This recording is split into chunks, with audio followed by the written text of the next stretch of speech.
Hey, it is Alex from Remote Work Life. Welcome to the Remote Work Life podcast. Thank you for joining me again today. And if you're here for the first time, every week I am publishing quick tips, and you've joined me today on one of those days where I want to share with you a quick tip that I hope is going to help you to enhance your experience when working remotely, whether you're working from home, whether you're working from any other remote location for that matter.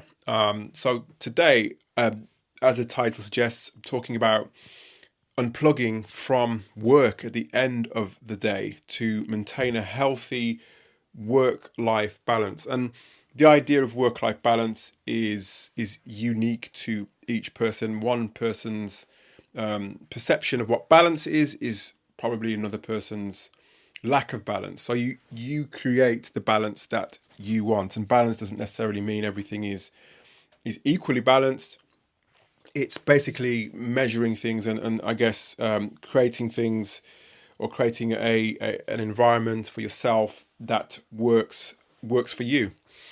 And what I'd say in terms of unplugging and my own experience of unplugging, when I first started working remotely and in the early days of my time as a remote worker, I would find it really difficult to unplug from work and stop thinking about work. And I guess that filtered into my leisure time. It filtered into my personal life to the point that I was literally wedded to my job, wedded to work, probably over dedicated to what I was doing.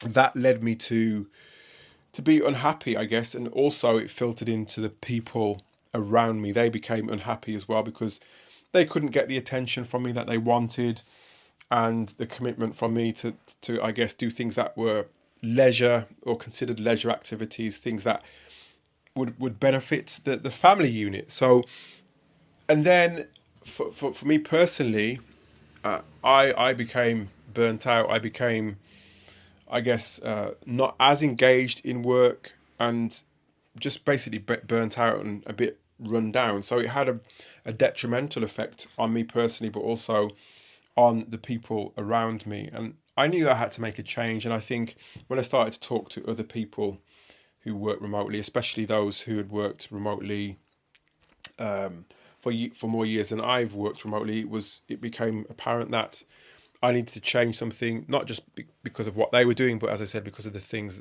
because of how it was affecting me and those around me and my work in general. So here are a few tips that I want to share with you, some that I do myself, some that I've learned from others, in order to help to alleviate any feelings of you being wedded to your work and your inability to unplug yourself from work. It's really important. So yeah, one thing you should do is set clear boundaries. So establish specific work hours for yourself. And yes, there may be need to have some flex here and there, but at least if you have clear boundaries of when you're starting work, when you're taking your breaks, when you're finishing work, then you know you can work to those targets much easier. And what I found personally, I got more done when I had specific and clear boundaries. Plus, those around me, they would give me more time to, or it seemed like I was able to get the time that I wanted to finish what I wanted to do. So, setting clear boundaries is certainly something I would recommend personally. Another thing is establish, I guess, a specific end to work, a dedicated ritual, I suppose you could call it. So that's number two. So establishing a dedicated end of work ritual or end of day ritual. Could be something as simple as deliberately unplugging your laptop, shutting the laptop down specifically. It could be something as simple as putting your laptop away so it's out of sight, out of mind, folding up your desk if you have a folded desk. So that is something that you do every day. For example, you clear everything from your workspace if you don't have your own office.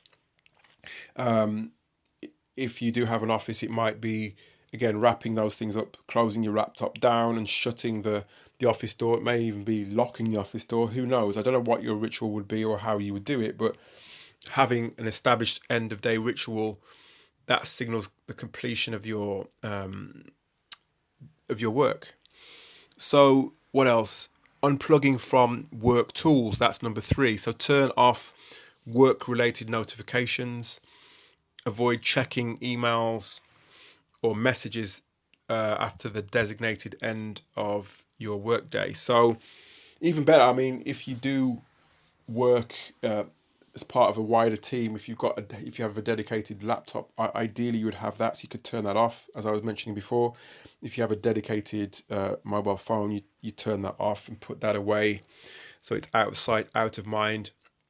So that's number 3. Number 4, engage in things such as leisure activities, things that are just totally removed from your work scenario. So dedicate time to leisure activities, hobbies, or spending quality time with your family and friends to recharge and maintain a balance, that that healthy balance, or at least promote a healthy balance. And what else would I say? I mean, I say this quite often, but focusing on your own wellness in many ways, whether that's physical or psychological wellness, or consider incorporating wellness rituals into your end of day routine. For example, doing some exercise. It could be going for a swim, going for a walk, for a run, or ride your bike. Or if you've got one of those walking pads that I've seen, these are quite popular these days.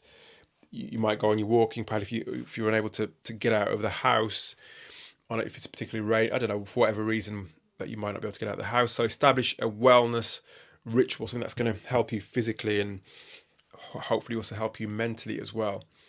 So yeah, those are my five tips, some of which I do myself, others which I perhaps should be doing. So I hope that has helped you today. That's your quick tip for the day, and that is unplug from work at the end of the day to maintain a healthy work-life balance. If this has been useful for you, if this episode has been useful for you, please consider resharing with your network. Please also subscribe and leave your review or your rating as part of the episode. And please also consider dropping me a line with any of your suggestions. If there's any guests that you would like to have on the show, or any suggestions for future podcasts, then please, I'm all ears, and you can check out my details in the show notes just below to get in contact with me directly. Thanks once again.